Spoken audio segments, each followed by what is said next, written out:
തെക്ക് പിടിച്ചാൽ അധികാരം കയ്യിലെന്ന് രാഷ്ട്രീയത്തിൽ ഒരു പറച്ചിലുണ്ട്. തിരുവനന്തപുരത്ത് ഇക്കുറി 3 മുന്നണികൾക്കും പ്രതീക്ഷകൾ പലതാണ്.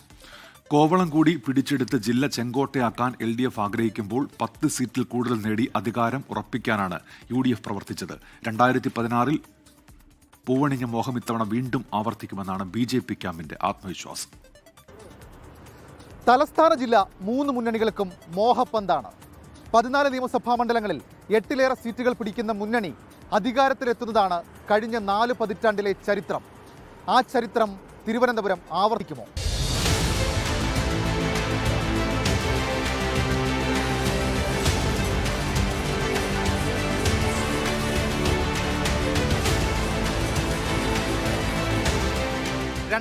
ൽ UDF വൻ ഭൂരിപക്ഷത്തിൽ അധികാരത്തിലെത്തിയപ്പോൾ ജില്ലയിലെ 10 മണ്ഡലങ്ങളും UDF-നൊപ്പമായിരുന്നു.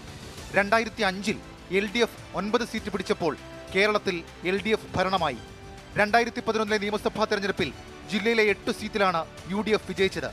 LDF 2016-ൽ വൻ ഭൂരിപക്ഷത്തിൽ അധികാരത്തിലെത്തിയപ്പോൾ തിരുവനന്തപുരത്തിന്റെ LDF അംഗബലം 9 ആയിരുന്നു. LDF തുടർഭരണം നേടിയ 2021-ൽ തിരുവനന്തപുരത്ത് UDF ഒരേ ഒരു സീറ്റിൽ ഒതുങ്ങി. ഇതാണ് തിരുവനന്തപുരം ഇതുവരെ തീരുമാനിച്ച ട്രെൻഡ്.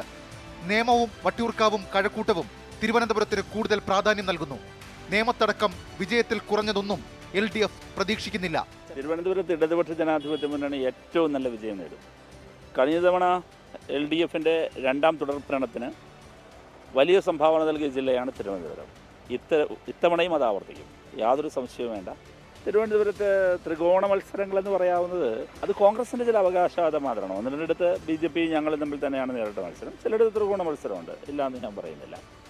പക്ഷേ ഏതിലും ഇടതുപക്ഷ ജനാധിപത്യ മുന്നണിക്ക് ശരിയായ മേൽക്കൈ എവിടെയുണ്ട്. കഴിഞ്ഞ നിയമസഭാ തെരഞ്ഞെടുപ്പിൽ LDF-ന്റെ സമഗ്രാധിപത്യം കണ്ട ജില്ലയിൽ 2024-ലെ ലോക്സഭാ തെരഞ്ഞെടുപ്പ് വലിയ മാറ്റമുണ്ടാക്കി.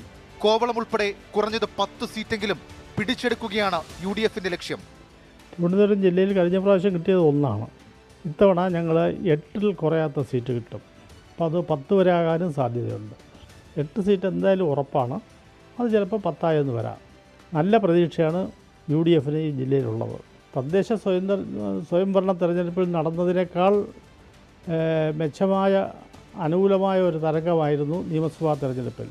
2016-ൽ നേമത്തു വിരിഞ്ഞ താമര വീണ്ടും തളിർക്കുമെന്ന പ്രതീക്ഷയ്ക്കൊപ്പം കഴക്കൂട്ടം ഉൾപ്പെടെ 1-ലധികം മണ്ഡലങ്ങൾ അധികമായി പിടിച്ചെടുത്ത് സംസ്ഥാന നിയമസഭയിൽ ശക്തമായ സാന്നിധ്യമാകാൻ കഴിയുമെന്ന് NDA പ്രതീക്ഷിക്കുന്നു.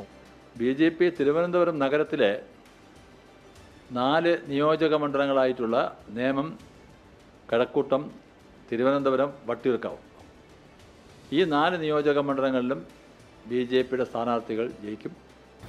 LDF-ന്റെ സമഗ്രാധിപത്യം തുടരുമോ? 8 കടക്കുമോ കോൺഗ്രസ്? നേമത്ത് വീണ്ടും BJP-ക്ക് ആഗ്രഹ സബലീകരണം ഉണ്ടാകുമോ? അടിമുടി രാഷ്ട്രീയ വോട്ടാണ് തിരുവനന്തപുരത്ത്.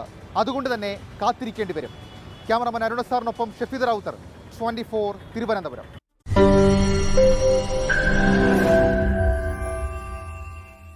ലോകത്തെവിടെയായാലും ഏത് സമയത്തും 24 വാർത്തകളും ഓഗ്മെന്റഡ് റിയാലിറ്റി പാക്കേജുകളും എക്സ്പ്ലെയിനറുകളും വിശദമായി കാണാൻ ഞങ്ങളുടെ YouTube ചാനൽ നിങ്ങൾക്ക് സബ്സ്ക്രൈബ് ചെയ്യാം.